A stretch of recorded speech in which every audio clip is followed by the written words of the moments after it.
It's Tamara at TrueConnection, your dating and relationship coach, with my most recent installment of Love Languages.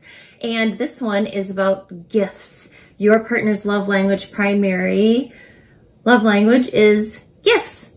So what does that mean? So I'm going to explain that, and also some really inexpensive, fun, loving gift ideas. Stay tuned.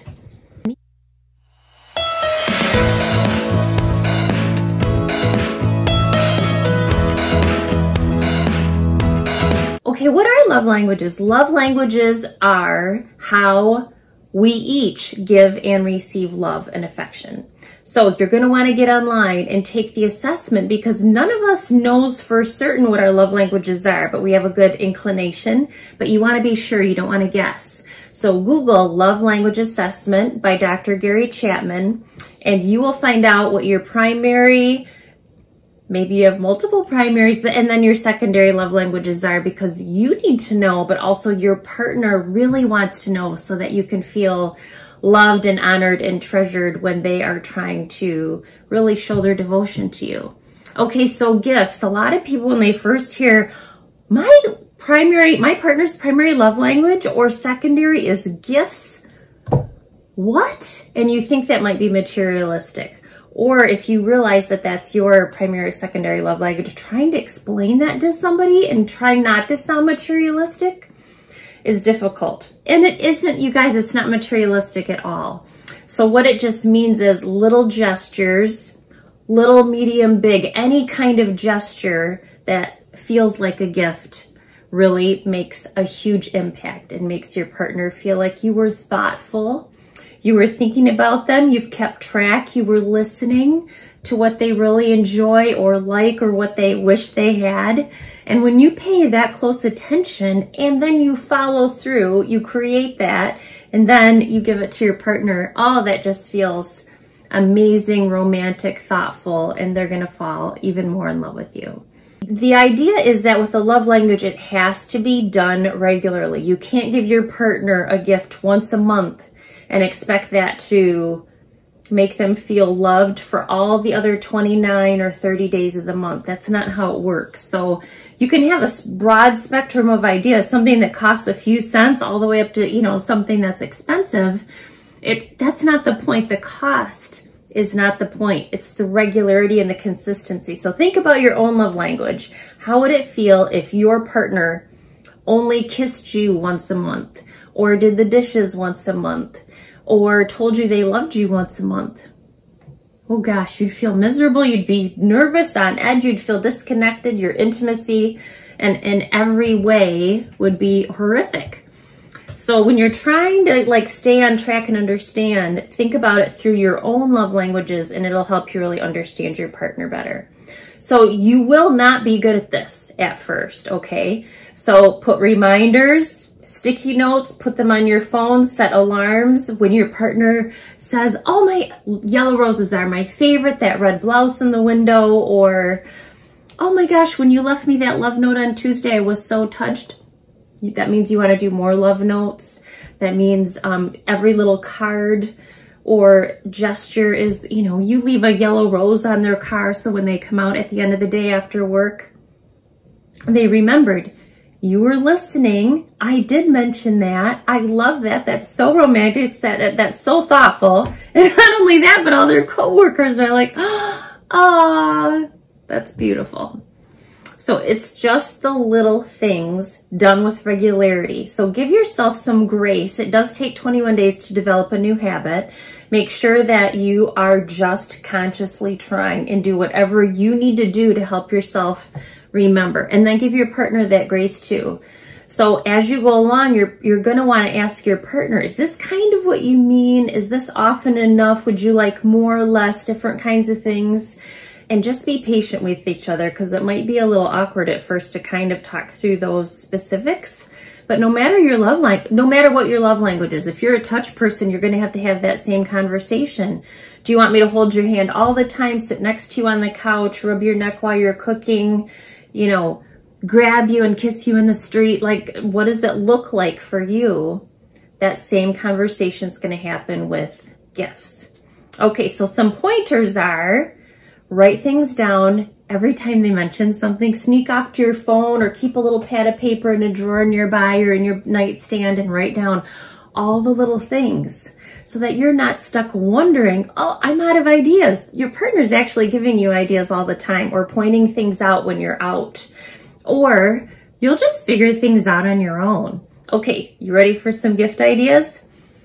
Buy their favorite dessert on the way home and set up some candles and have a little romantic rendezvous in the living room.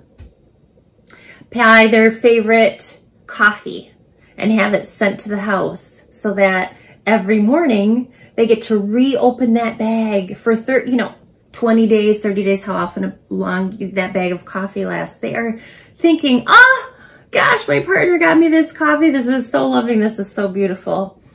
Stop and buy flowers on the way home. Their favorite.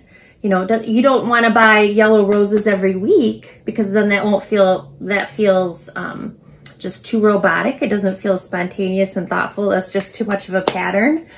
But doing it, every once in a while, oh, that's spectacular. They've said they wanted some, petunias for the front yard. Go and buy a whole flat and then spend an afternoon planning them together. So you get quality time, acts of service, and gifts all at once.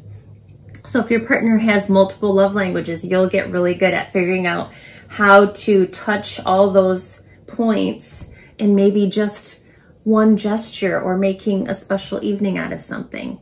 Get their favorite takeout, have their favorite food sent to work as a surprise, or come to work, pick them up, take them out for a surprise lunch. That's always nice, right? Have a surprise date in the middle of the afternoon. Find out what their favorite band, their favorite music, but maybe there's a new band out that they really like. Google their favorite bands and find out who's coming nearby. Buy tickets. Give them the tickets to them maybe for their birthday, holiday, anniversary or something, and then you have something to look forward to. And then when the date actually happens, surprise them by going out to dinner beforehand, and then those concert tickets are actually a gift all over again on the night of the concert.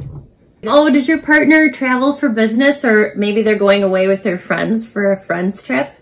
Put their favorite snacks and treats and kind of put them in different spots on their suitcase. That's inexpensive, right? Little candies or chips or nuts or, just little items, and hide them in their suitcase with a love note. Their favorite movie, or the favorite movie that they love because it was the first movie you saw together, your favorite rom-com together, rent that or buy that so you always have it on your streaming device. Snuggle up with their, maybe you make their favorite snack, movie time snack, and bring it out, or their favorite candy, or buy popcorn and snuggle up for the night and have a romantic movie date.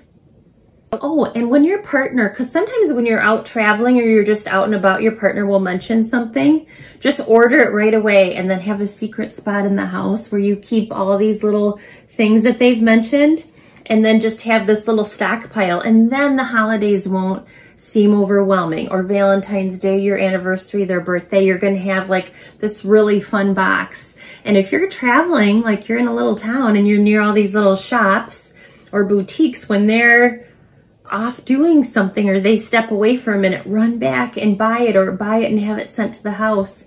And then you have it, waiting there as you go along. That's going to be part of the secret with this love language, is that as you go along, to make things easier on yourself and have that variety and that thoughtfulness, and to show them how much you really do care and how much you're paying attention, you want to buy things as you go along. And if you can't, right, you don't have any private moments while you're on vacation, write it down and then search for it on the internet and buy it once you get back. Does your partner like sweets? How about you cook, you bake your partner's favorite treat, and then they come home, the house smells delicious, and you've got that beautiful surprise for them. It doesn't have to be store-bought, you guys. A love note, a poem, beautiful words on a sticky note, that feels like a gift, right? Put it in their purse, write a love note and stick it in their drawer with their socks or their PJs so they find it. Hide one under their pillow if you're away for the evening, so they have something romantic to find when they go to sleep at night, so they know you're thinking of them. little texts, voicemails, all those thoughtful romantic gestures. And it can be practical things too. Like, does your partner always wear socks or slippers or get cold? You know, a blanket, socks, you know, something romantic or special to wear during your movie night, or something they want to cuddle up in. It can be anything like that. It doesn't have to be a new watch or, you know, a new piece of clothing or a new appliance for the kitchen, which, you know, if your partner's really into coffee or something, like a new gourmet coffee maker could just be over the moon exciting. So maybe you save that for a holiday or birthday anniversary, you know, something that you know like your partner's really into, or a new fishing pole, or, you know, a new soccer ball, things like that. You can save the larger things for bigger occasions. Where does your partner want to go out to dinner? Is there a new restaurant in town? Do they have a favorite and you haven't been there in a while? Make a reservation. Surprise them with like a note. Meet me here, or meet me at this address, or leave a note in their briefcase or purse or on their car seat, so that when they, you know, find it, it says, tonight we're going out and, you know, here's what we're gonna do. That's really romantic. You grab all your partner's favorite things. You go to a, you know, a food store and you grab what you have in the fridge, and you grab all these special little items that you bought, and you go out and have a picnic somewhere. So you're getting gifts, quality time, acts of service, and, assuming that you kiss and cuddle while you're on the picnic, touch. So your partner's gonna get, all their love tank will be really filled up by the end of that date. There's a lot of special things you can do. You might just feel like you're gonna run out of ideas. I'm going to give you a whole blog and video list in mid-October of gifts that you can buy for a gift person. So they'll be small all the way up to the large. So in time for the holidays, I'll have small things.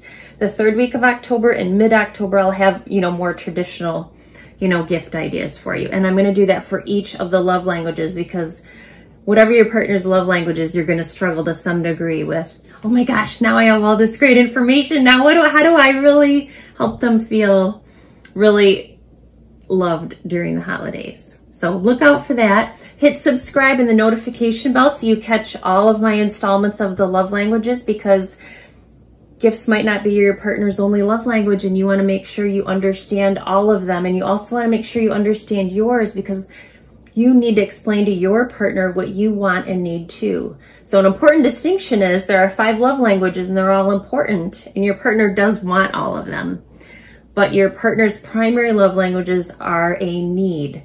You will not be as close as you could be, or as intimate as you could be, unless you really love your partner through their primary love languages.